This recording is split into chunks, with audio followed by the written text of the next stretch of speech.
What if a city could remember the future before it even happens? What if one mistake, one time jump, could break reality forever?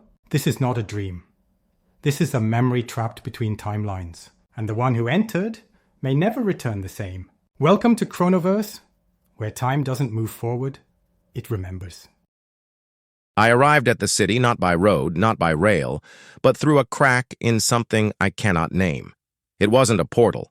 It wasn't a machine. It was a moment that bent inward, like a fold in time that allowed me to slip through. The sky was heavy, not with clouds, but with silence. Thick, ancient silence, as if time itself had paused for breath. Buildings stood like watchers, frozen yet waiting. The stones beneath my feet were warm, but the air was cold. That paradox told me I wasn't in any ordinary place. I had no map, no guidance, just a note I once found inside a clock that no longer ticked.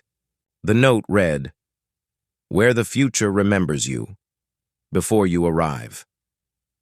That was enough to bring me here. I stepped into the city square, the center of it all. A dry fountain sat like a forgotten throne, cracks spiderwebbing across its bowl. But something strange was happening. The water, drop by drop, was rising upward, not splashing or flowing, rising, like it was remembering how to exist. A young boy, or an old man, I couldn't quite tell, walked past me with a bird cage. The cage was empty, but a moment later I saw a bird enter the cage, flying backwards through the bars, as if time was running in reverse, but only for that creature. The man did not notice. Or maybe he did, and had seen it 1,000 times before. I looked up. The clock tower had no hands. Instead, its face was covered in symbols. Ones I didn't recognize, yet somehow understood. They shimmered, shifting, every few seconds. Not numbers. Memories. Like it was telling time in recollections instead of minutes. I walked into a narrow alleyway that twisted like a question. The buildings leaned inward as though whispering secrets to each other. One wall had writing scribbled all over it, messages in different languages, some fading, some glowing. A phrase caught my eye. "The future is not ahead of you. It's inside this city." I reached out to touch it, and the writing changed beneath my fingers. New words appeared. My name. But I never told it my name. I never said a word. That's when I knew the city didn't just remember time, it remembered me. And I had only just arrived. I heard a sound, a voice, not spoken but felt, like someone thinking loud enough to echo. "Why did you come here?" I didn't answer out loud. I didn't need to. "Then you already know you can't leave." I turned sharply, expecting to see someone, anyone.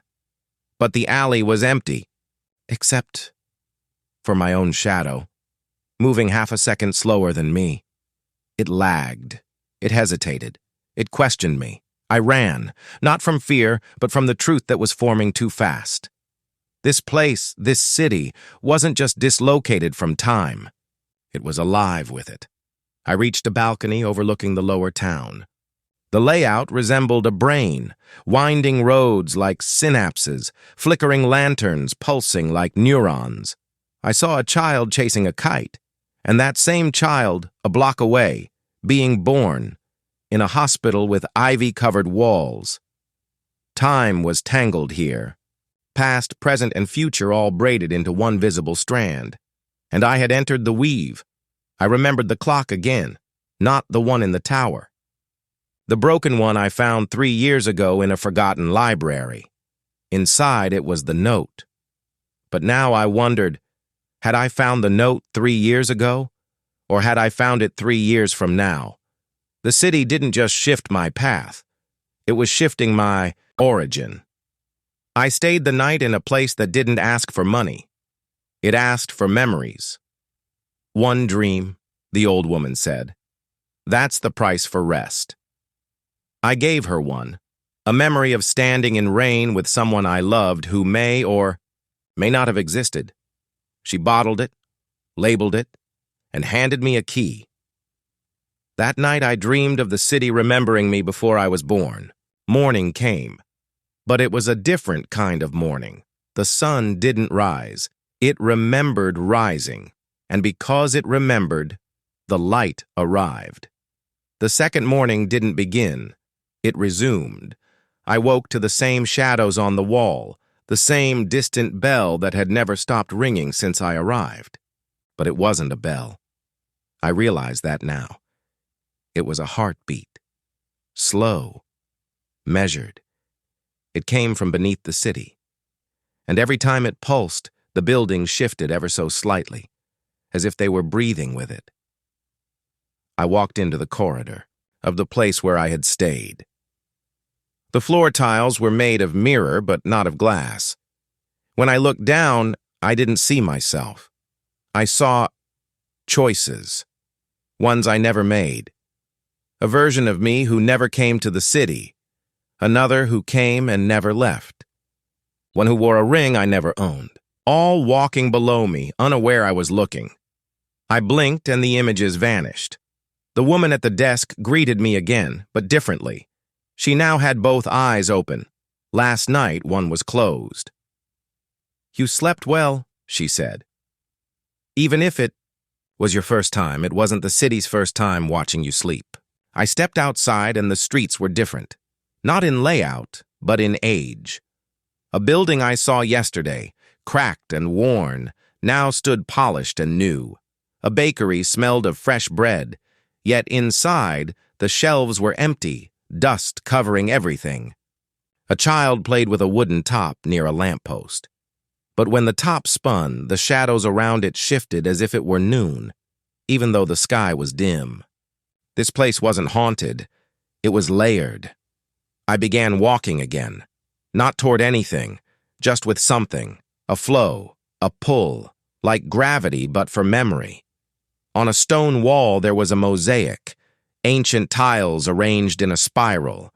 As I passed, the tiles began to fall one by one. I turned, alarmed, but they weren't falling apart. They were rearranging themselves into something new. When it finished, the mosaic displayed my face. Then my face became older, then younger. Then it blurred entirely into something I didn't recognize. Behind me, a voice whispered, "This is how the city remembers you. Not as who you are, but as all the things you could be." I wanted to speak, to ask what this place was, who had made it, why it existed. But no one ever answered in this city. It only responded through time. I found the library in the East Quarter, though the map in my memory said it should be in the West. Inside, it was darker than night, and yet I could read. Books whispered as I passed, not in voices, but in intent. I could feel which ones wanted to be opened. I pulled a red-bound volume with no title. The first page had no writing, just a moving image of the very street I had walked on earlier that day, only now it was on fire. The image shifted. I saw myself running. I saw others chasing. I slammed the book shut. The whispering stopped. Silence fell like a closing door. I turned to leave the library, but the exit was gone. In its place stood a staircase I had not noticed before. I descended. The steps grew. Narrower as I went down, the air thickened, my breath slowed. When I reached the bottom, I entered a stone hall, walls covered in carvings that pulsed like veins. One carving caught my eye. It showed a figure standing at the edge of the city, looking outward. But something strange. The city behind the figure was burning. A whisper again, this time inside my mind. Every visitor leaves a fire behind. I asked aloud, "What fire?" And the reply came as a chill through my spine. "The one you started long before you arrived." Suddenly, the carving on the wall changed. The flames spread. The figure vanished. In its place, a single phrase appeared in a language I had never seen but somehow understood. You must find the mirror gate before the 9th memory. I didn't know what that meant, but the words burned into my thoughts like a brand. The stairs behind me were gone. I was not trapped. I was anchored. Eventually, a passage opened in the far corner of the hall. It led to a quiet garden. Ancient, trees, twisted into spirals, their branches hung with glass bells that chimed without wind. In the center, a pool reflected the sky, but not the current one. It showed the sky of another time, a pink aurora over the city skyline, with 2 moons. I blinked, and the vision faded, but the emotion it left behind remained: urgency. I touched the water and it rippled outward, not across the surface but into the earth itself. Somewhere deep beneath, something stirred. I heard a laugh, soft, childlike, familiar. Turning around, I saw a small figure standing at the edge of the garden. The figure didn't move, didn't speak, but I recognized the way it stood, the way it held its hands. It was me, a much younger version. I walked toward it, slowly, and as I reached out, the figure whispered, "Don't forget the ending, even if it hasn't happened yet." Then, like smoke, it vanished. I was alone again, but I understood. Something new now. The city wasn't showing me possibilities. It was preparing me for something that was coming back, something I had done, and something I would have to do again. As I left the garden, the bells chimed a single note.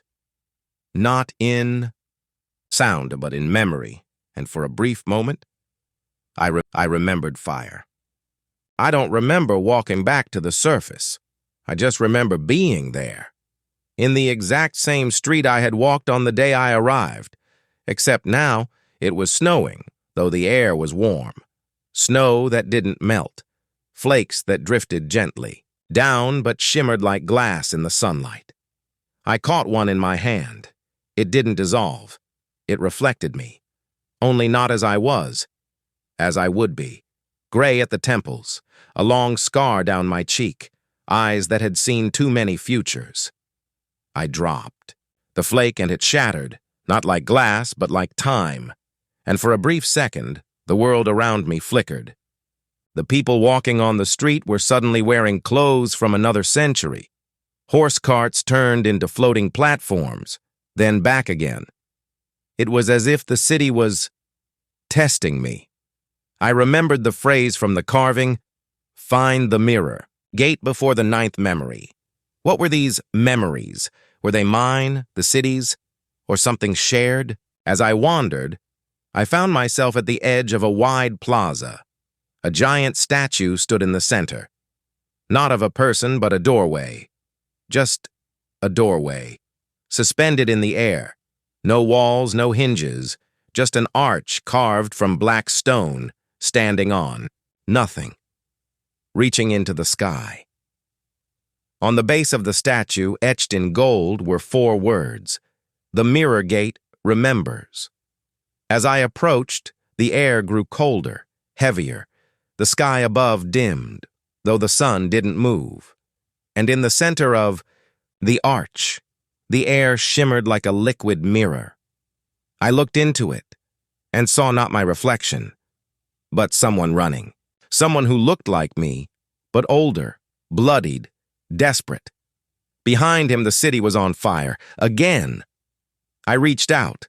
My hand passed through the gate, and suddenly I was somewhere else, a corridor of light. Walls not made of stone or wood or steel, but of memory. Scenes played on them like silent films. My first day of school. The moment I first broke a promise. The last time I saw someone I loved. The moment I stood outside this city and decided to enter. And then one memory. I didn't recognize me standing over someone lying still, a figure in a gray cloak, a pool of red at their side. My voice echoed from nowhere. I didn't mean to, but I had. The gate was showing me something that hadn't happened yet, or something I had chosen to forget. I stepped through the corridor and the light shifted. The floor beneath me cracked open. I fell, not down, but backward, through memories, through years, through time itself. When I opened my eyes, I was in a forest. Trees towered above me, but their leaves shimmered like circuits. Birds flew overhead, but left behind trails of code in the sky. I turned around. Behind me stood the city, but it was different. Not ancient anymore. Not worn, new, clean, silent. I realized then, I was no longer in the city that remembers. I was in the moment it was first built. I watched as machines hovered above, placing buildings like puzzle pieces. No people, no voices, just construction, cold and precise, until I saw someone. One figure standing among the machines giving silent commands, cloaked in gray. The same figure from the memory, the same one I had seen lying in the pool of red. They turned to me, eyes like mirrors, and spoke calmly.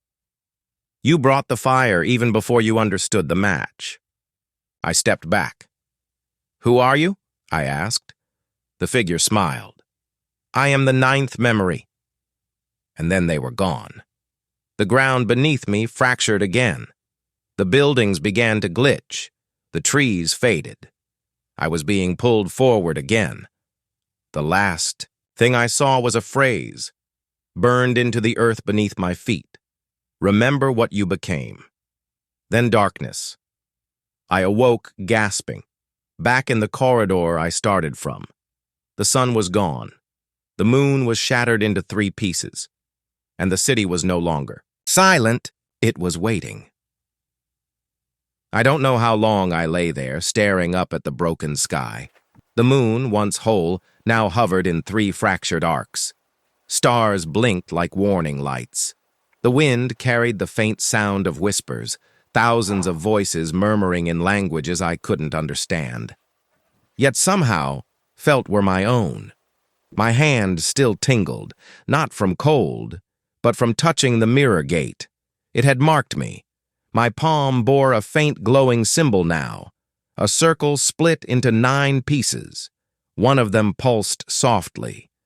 The 9th memory had spoken to me.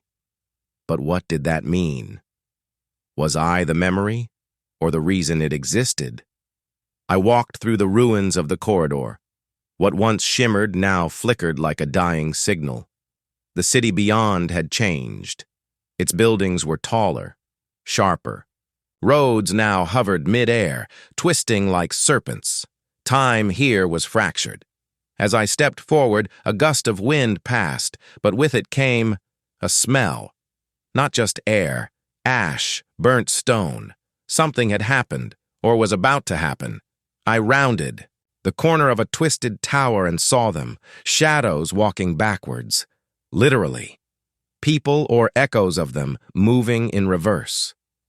Talking in reverse, living entire moments in rewind. I reached out to touch one. She looked like a child, but as my fingers brushed the edge of her outline, her face morphed. Child to adult, adult to elder, elder to dust, then back again. It was one person's entire life, collapsing and restarting in seconds. The city wasn't just remembering the future anymore. It was breaking under the weight of memory itself. And then came the bell. A sound so deep it shook my ribs. Once, twice, 9 times. I turned to see the sky ripple. A fracture opened in, the air, like someone tearing paper. And out stepped the figure in the gray cloak again. But this time, they were not alone. 8 other figures stood beside them, each marked with a different emblem glowing faintly on their chest. Each one, familiar, like a reflection of something I once was, a decision I once made, or would one day make. The central figure spoke, calm, controlled. You are here before your time. But you are also too late. I stepped forward. What is this city? What does it want from me? Another figure replied, a voice identical to mine. This isn't a city. It's a consequence. Every time someone walks through the gate, this place grows. Another one whispered, you fed it. Every doubt, every choice, every future you feared. I stared at them, trying to understand.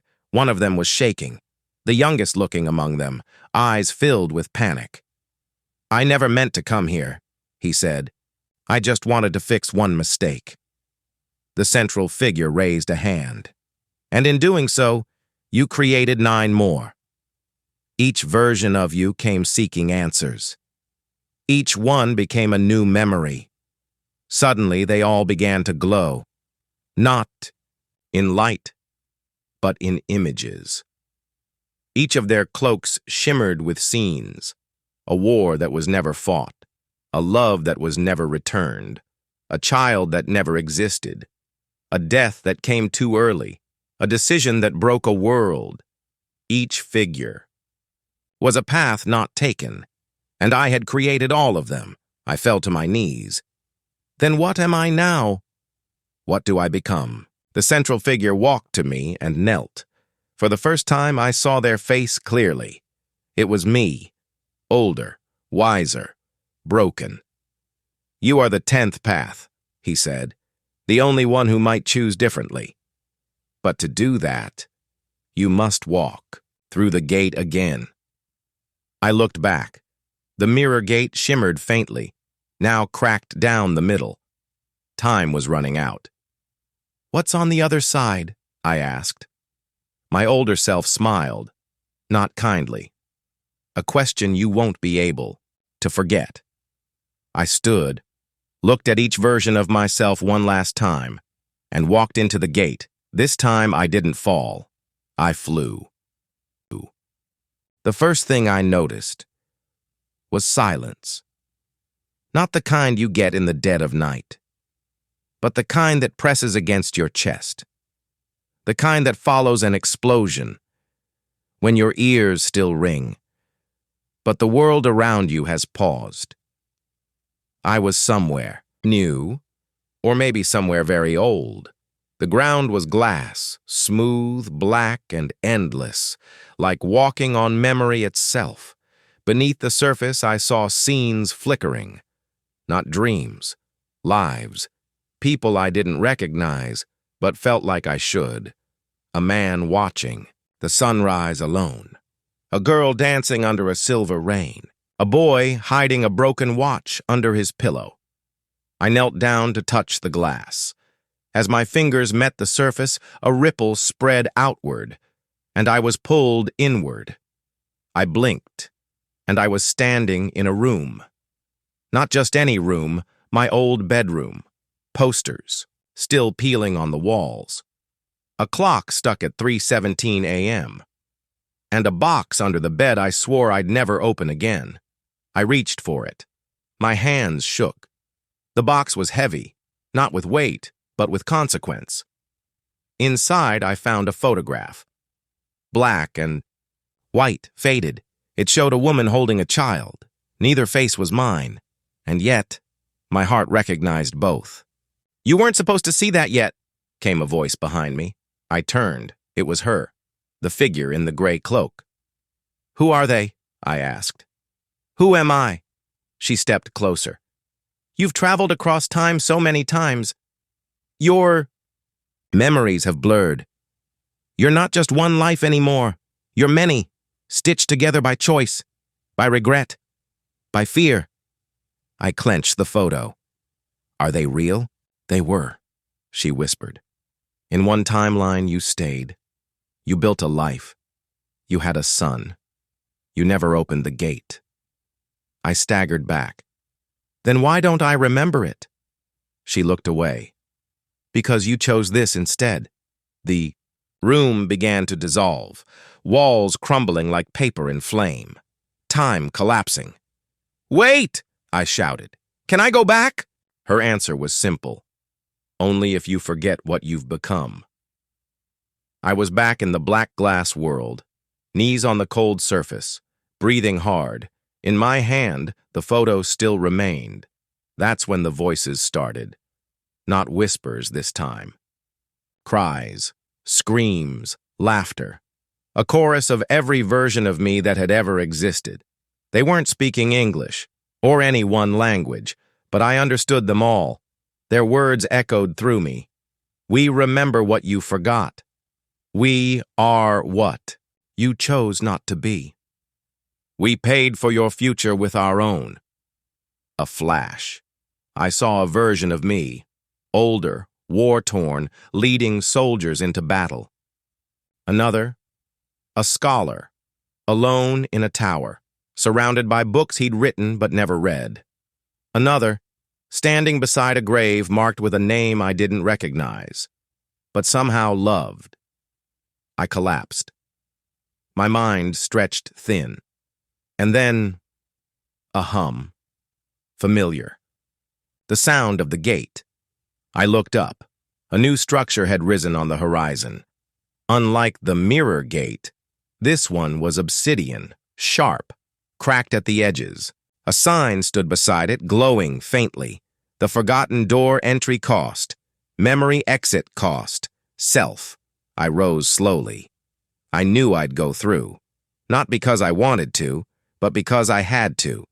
Because there was something else waiting on the other side. Not just answers, someone. As I stepped closer, the air thickened. Every step felt like walking through water. I could feel memories falling off me, dripping from my skin like rain, my first kiss, my mother's voice, the name of a city I once called home, all of it, fading. But something strange happened. As the memories left me, I felt lighter. Not empty. Free. I reached the forgotten door. It opened without sound, just light. Warm, golden light. Before I stepped through, I whispered, "Whoever I become next, let them remember why." And I walked in. I thought light meant safety, but I was wrong. The moment I stepped through the forgotten door, the warmth turned cold, instantly. My breath fogged in front of me.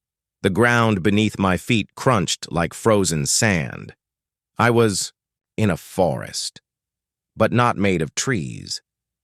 Tall hourglasses, each one easily 20 feet high, stretched endlessly in every direction. Sand fell inside them, slowly, rhythmically, some upside down, some sideways, some cracked open entirely. I took a step forward and felt something strange. Time was different here, not linear. It felt wet, heavy, and somehow watching me. As I walked between the glass towers, I noticed something even stranger. Inside each hourglass, there was someone, frozen in place, mid-motion, as if caught between seconds. Some were screaming, some reaching for loved ones, some holding weapons, all trapped. I looked closer, and my chest went tight. They were all versions of me, different lives, different timelines, but the same eyes, the same face, some younger, some older, some already gone. A voice echoed through the forest, not loud, not angry, just final. Every choice you avoided ended here. I turned toward the sound. A figure stepped out from behind one of the shattered hourglasses, cloaked in robes that shimmered like bending light, face hidden behind a mirrored mask. "Who are you?" I asked. The figure didn't answer. Instead, it raised a hand, and the sands around us stopped falling. Everything went still, even the air. "This is the archive," the voice said. "The place where your untaken paths come to rest." "Why show me this?" I demanded. "Why now?" The mask tilted. "Because the next decision you make will echo through all of them." I felt my hands tremble. Somewhere behind me, I heard glass crack. Then another. One of the hourglasses shattered completely. I turned to see which one, and watched as a version of me stepped out. He looked worn, scarred. His eyes were hollow, as if he'd seen 1,000 wars and remembered every one of them. "Don't trust it," he said. "This place lies." The masked figure didn't move. "Who are you?" I asked the broken version of me. He looked directly at me. "I'm the one who didn't forgive. The one who never turned back." My heart pounded. Turned back from what? From revenge. From becoming what we feared most. "You're still early. You still have a chance." More hourglasses cracked open. More versions of me stepping into the forest. One was blind. One was missing a hand. One was smiling like he knew something terrible. "What is this?" I whispered. "What am I supposed to learn?" The masked figure finally spoke again. "Time is not a straight line. It's a forest, full of paths, thorns, echoes. You came here to fix something, but every fix costs something else. So what do I do now?" "You decide," the masked figure said. "Step forward, or break the cycle."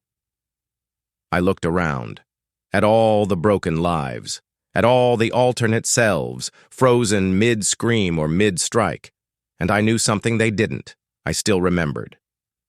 I still had my memory. For now. I reached into my coat and pulled out the photograph from before. The woman and the child, the timeline I walked away from. "I want to go back," I said, "to before I opened the first gate, to before I fractured all of this." The masked figure tilted its head. "And lose everything you've gained? If gaining it meant destroying everyone I could have been, then yes." The forest began to rumble. The hourglasses shook. The sand reversed. Time, for the first time in forever, began to move backward. "Then walk," the figure said. "But know this, the past will not welcome you. It remembers what you did." I took a breath, closed my eyes, and stepped into the hourglass. The world turned inside out, and I was gone. I thought going back would be like rewinding a tape. Smooth, simple, predictable. But time doesn't rewind. It remembers. When I opened my eyes again, I was standing in the very room where it all began. The flickering bulbs, the chalkboard equations, the strange hum of a machine not yet tested. It was the lab, before the first gate opened, before the first jump, before I ruined everything. But something was off. The air was too quiet, the shadows too long, like the world knew I didn't belong. Looked around for signs of myself, the original me. If I could stop him from triggering the gate, maybe I could stop the fracture. Maybe I could save everyone. But the room was empty. I checked the control panel, still untouched, still clean. The moment hadn't happened yet. I waited. Seconds passed. Then minutes. Nothing. Then, the door creaked open, and he walked in.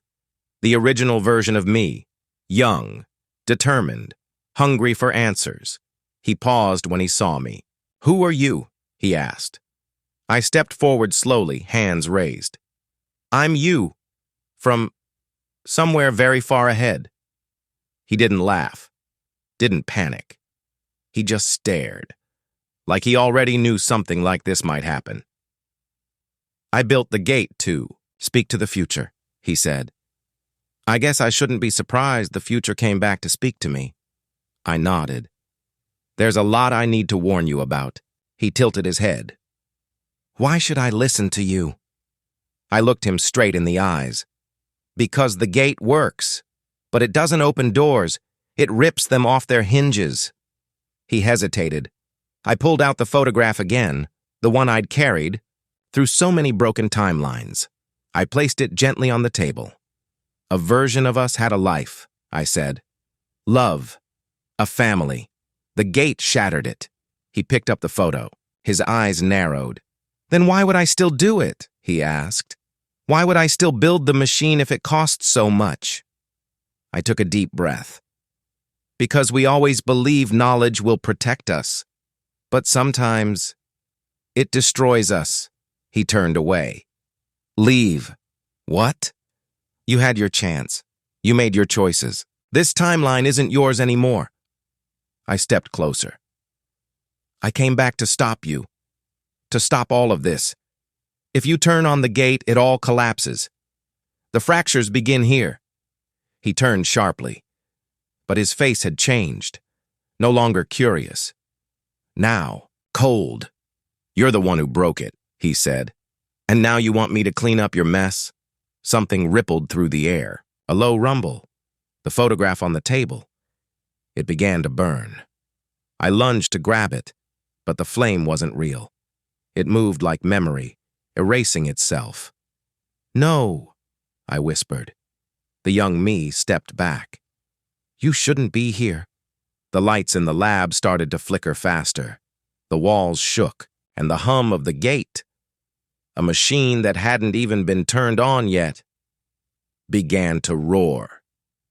Time was rejecting me. I turned to run, but the door was gone. Just smooth wall, no exits, no past, no future. Then I heard it, tick, tick, tick. The sound of clocks, hundreds of them, layered over each other like static. Time's not a line, I muttered. It's a loop, and I broke the loop. The young me approached the console.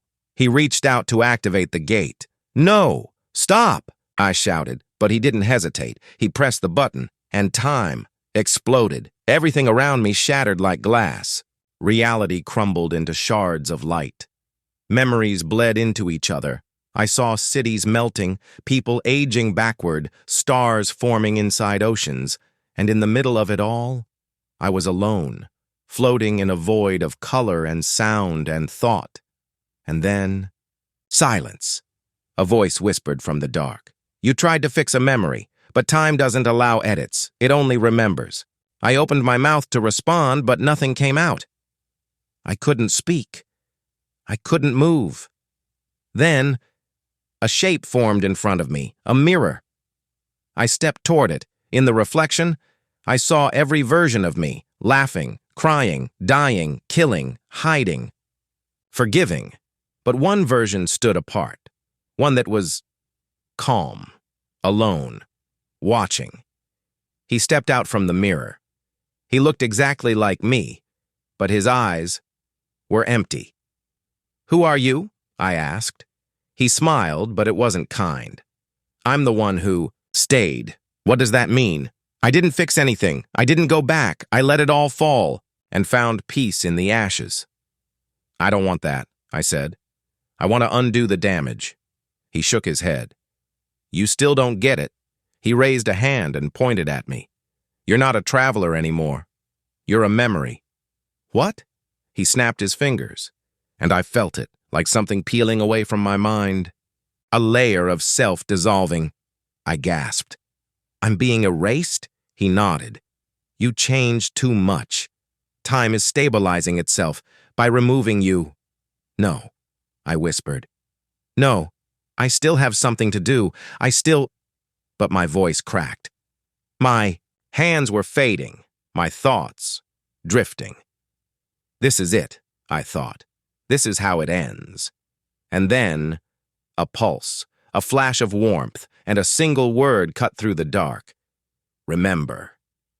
Suddenly, everything reversed. The mirror shattered, the void collapsed, and I was falling, fast, through a tunnel of stars. My body slammed onto cold metal. I gasped. I was in a corridor, dimly lit, mechanical walls, a place I hadn't seen before. But I was alive. Somewhere in the distance, alarms blared. I stood, shaky but real. And there, etched into the wall in a language I didn't recognize, were 3 words. The watch begins, and I knew. I hadn't been erased. I'd been sent somewhere. New, somewhere important. Somewhere where the story wasn't over yet. I'd fallen through a hole in time, but instead of landing in the past or future, I landed outside of time. The corridor I woke up in was unlike anything I had seen. It wasn't metal, it wasn't stone, it wasn't even real, not in the way we understand real. The walls pulsed with thought. Yes, thought, as if the corridor itself was remembering me. Every step I took lit up a ripple of memories, not mine but someone else's. A man screaming as the sky collapsed. A woman writing a letter that burned as she finished it. A child being pulled backward into the air, vanishing like smoke. These weren't visions. They were echoes. I moved carefully, touching nothing. The corridor stretched on without any clear destination, no doors, no signs. Only a low vibration in the air, like the hum of a sleeping machine. Then, footsteps. Behind me. I turned fast. No one. I kept walking. The footsteps followed. "Who's there?" I asked, my voice fragile in the vast silence. No answer. The air shifted, and then I saw it. A tear in the wall, not a crack, a tear, like ripped fabric in the fabric of space. And through that tear, I saw a version of the world I barely remembered. It was my city, but cleaner, newer, untouched, no fractures in the sky, no collapsing buildings. People laughed, children played, time flowed. Correctly. I pressed my face to the tear, but the corridor pulsed, angrily. A voice echoed, though no mouth spoke. "Observe. Do not enter." I pulled back. The tear closed like a blinking eye. I wasn't here to change that timeline. I was here for something else, something deeper. A shadow appeared at the end of the corridor, not a person. A silhouette. Vague. Shifting. Flickering like poor signal on an old television. It spoke in a voice layered with echoes, like a choir whispering in sync. "You were not supposed to return," it said. "Return from where?" I asked. "I don't even know where I am. You are in the space between choices, a place where regrets collect." The corridor darkened. The memories along the walls faded into static. "You fractured time," the voice said. "You were erased. But something pulled you back." "What was it?" I asked. The shadow moved closer. "Memory," it whispered. "And memory is stronger than time." I felt my chest tighten. I thought of the photograph again, the one that kept fading from my grasp. Of all the versions of me I had seen, some angry, some broken, some peaceful.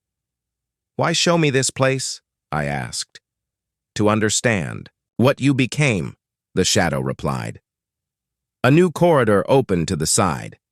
Without thinking, I stepped in. This one was filled with windows. Each showed a moment I didn't recognize, but could have lived. One showed me as an old man, gardening under twin suns. Another, me teaching a classroom in a city of glass towers. Another, I was holding hands with someone I loved deeply. Smiling, finally still, I touched the glass. The scene glitched. "You were not built for peace," the voice said. "You were built for motion." "By who?" I asked. But it didn't answer. The corridor curved downward now like a spiral. The walls flickered, images rushing past me faster and faster. Wars, floods, births, deaths, timelines, possibilities. Too many, and in all of them. I was there, not always the same, but always present. Then suddenly, I stopped. The corridor ended in a door. Solid, heavy, made of a material I couldn't identify. Above it, a phrase burned in light. "This is where the traveler becomes the witness." I placed my hand on the door. It didn't open. Instead, it spoke. With my voice. "What do you seek?" I paused. Redemption? Answers? Escape? Maybe all three. "I want to know why," I said softly. "Why all of this happened. Why I was pulled, through time. Why I keep breaking things I try to fix." The door was silent for a long time. Then it opened, not with a creak, but a breath. Beyond it was a room made entirely of clocks, wall clocks, pocket watches, giant mechanical gears, all ticking at different speeds, all keeping different times. and in the center, a chair, occupied by me. Not a version of me. Me, older, tired, wiser. He looked up and smiled. Finally caught up, did you? My knees buckled. You're me? He nodded. You, after everything. The one version that survived it all. But how? He stood. I stopped running. I stopped fixing. I started listening. He walked toward me, placing a hand on my shoulder. Time isn't a river, he said. It's an echo chamber. You don't travel through it. You awaken within it. Then what was the gate? I asked. A mirror, he replied, to show you every part of yourself you didn't want to see. The clocks around us began to synchronize. Tick, tick, tick, in perfect rhythm. He gestured. To the chair. Your turn. What happens if I sit? You stop chasing, and you start guiding. I didn't fully understand, but I was tired. So tired, I sat, and instantly. Time stopped. Every clock froze. The room vanished, and I found myself in a field of stars. Above me, no sky. Below me, no ground. Just infinite possibility. Then, a whisper. You are now the watcher. Not to interfere, not to repair, but to remember, and to choose who sees what comes next. Suddenly, I understood. I wasn't a traveler anymore. I was the one who recorded, the one who observed, the one who warned. A console appeared before me. Simple. Just one button, labeled, Begin the Memory. I took a breath and pressed it. The moment I pressed the button, everything changed. Light poured in, not blinding, but revealing. I was no longer in the corridor, the city, or the space between timelines. I was in a memory, but not mine. This was the memory of the world itself. I saw the first invention of time. Not clocks, not calendars, but the first moment a human looked at the sky and wondered, where did the stars go yesterday? That question birthed time, and time birthed everything else. Then came the city, not one bound to place, but to memory. The city that remembers the future, built from every possible version of every possible moment. It lived on paradoxes. It grew through choices. It survived through those who wandered too far and never fully returned. I had become part of it now, not a resident, not a prisoner, but a keeper. The console before me vanished, and in its place appeared a single door, wooden, simple, with one word carved on it, release. I opened it and found myself back in the ruined version of the city, the same fractured skyline, the same distant thunder, but something had changed. Me. People didn't see me, but they felt me. Time no longer bent around me. It listened. I could now guide others, not to fix timelines, but to help them face their own. I watched a girl stand still at a broken train station, unsure if she should take the risk of leaving. I whispered to her, without words. She stepped forward. I saw an old man burning his journals, believing his life had meant nothing. I touched the moment, and he stopped burning. He started writing again. This was my role now, to witness, to remember, to light the path, but never walk it for them. As the city slowly rebuilt itself, timeline by timeline, I faded, not into death, but into legacy.